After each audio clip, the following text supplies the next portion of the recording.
শিক্ষা বিষয় নিয়ে আমাদের দেশে সবসময় গেম হয় এবং বরাবরই এই জায়গাটাতে চেষ্টা করা হয় যে আমাদের ধর্মকে, ধর্মীয় বিষয়গুলোকে নষ্ট করার জন্য। এটা আমাদের শুরু থেকেই ধারণা ছিল।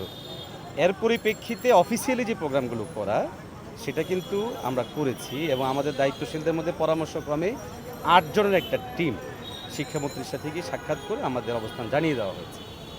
তো পরবর্তী সময়ে আমরা এই ৩-৪ দিন আগে জানতে পেরেছি যে এখানে যাদেরকে নিয়ে ৩-৪ দিন না ৫-৭ দিন আগে জানতে পেরেছি যে এখানে চিহ্নিত শাহবাগীদের মধ্যে যে মামুন সাহেব, তারপরে লুৎফা যিনি ছিলেন, ওনাদেরকে যুক্ত করা হয়েছে। তো ওনাদেরকে কেন্দ্র করে আমরা সেখানে প্রতিবাদ জানিয়েছি।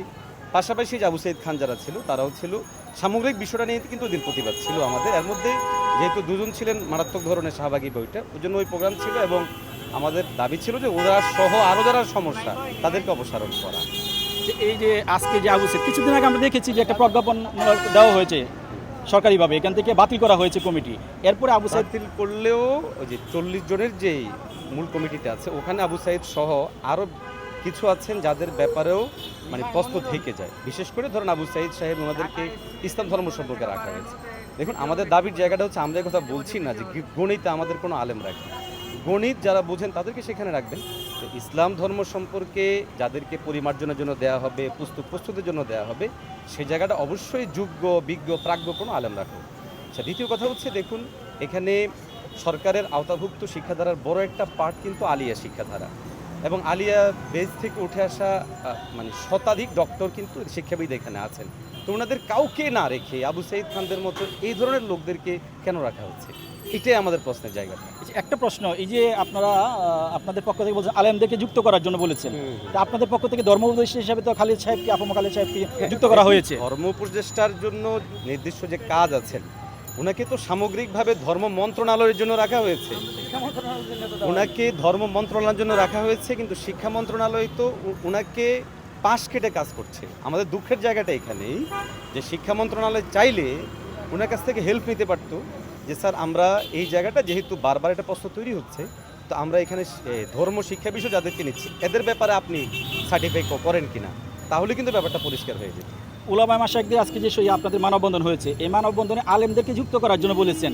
কোন কোন বিভাগে বা কোন কোন মন্ত্রণালয়ে যুক্ত করার জন্য আপনাদের দাবি? আমাদের এখানে দুটো দাবি, মৌলিকভাবে দুটো দাবি হচ্ছে, একটা তো হচ্ছে স্পেসিফিক ধর্মীয় যে বিষয়গুলো প্রণয়ন করা হবে, এখানে অবশ্যই ধর্মীয়ভাবে যাদের ওরকম জ্ঞান আছে এবং এই ধরনের জ্ঞানী মানুষের অভাব নাই ভাই। ঢাকা ইউনিভার্সিটিতে, চট্টগ্রাম ইউনিভার্সিটি সহ অথবা ইউনিভার্সিটিগুলোতে না থাকলেও অন্যান্য শিক্ষাবিদদের মধ্যে আমরা অন্তত 1 ডজন মানুষের নাম বলতে পারবো যারা আলহামদুলিল্লাহ আমাদের এই দেশের বাচ্চাদের জন্য তাদের উপযোগী করে ইসলাম ধর্ম বিষয়ক বই প্রণয়নে যতটুকু সহযোগিতা দরকার সবটুকু তারা করতে পারবে। তাহলে আমাদের 1 নম্বর বিষয় হচ্ছে সুনির্দিষ্টভাবে ইসলাম শিক্ষা বই এর জন্য ইসলাম বুঝেন এমন কাউকে নিয়োগ দেওয়া।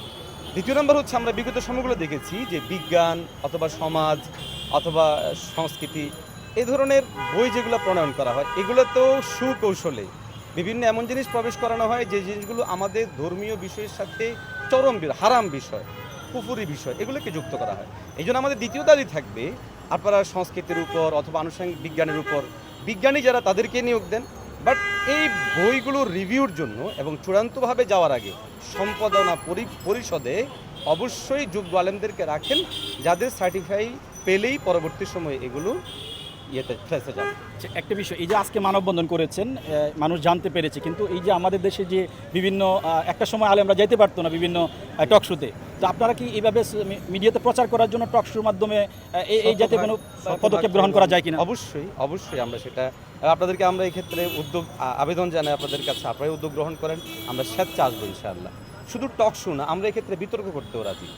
আমাদের দাবির সপক্ষে যদি কেউ চায় যে না আমাদের দাবি রাইট না, বিতর্ক করে, তাহলে বিতর্কের জন্য প্রস্তুত আছে। শিক্ষামন্ত্রীর সাথে যে আপনার দেখা করেছিলেন, তো উনি যে আপনাদের আশ্বস্ত করেছেন, পরবর্তীতে আবু সাইদ খান আবার কিভাবে এখানে যুক্ত হলো, এই বিষয়টিকে আপনারা? এটা চক্রান্তের অংশ, খুব সহজ কথা, ষড়যন্ত্রের অংশ।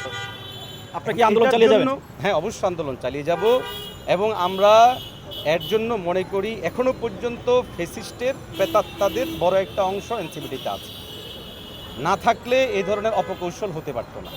উলামা মাশায়েখদের এই সম্মেলন থেকে কি আপনারা লিখিতভাবে আপনাদের শিক্ষা মন্ত্রণালয় বা ধর্ম মন্ত্রণালয় ওনাদের কাছে কিছু পাঠিয়েছেন বা জানিয়েছেন? পাঠাবো আমরা ইনশাআল্লাহ, এবং নিয়মতান্ত্রিকভাবে আগেও জানিয়েছি এবং পাঠিয়েছি, আগামীতেও জানাবো, এবং নিয়মতান্ত্রিক আমাদের আন্দোলন চলবে ইনশাআল্লাহ।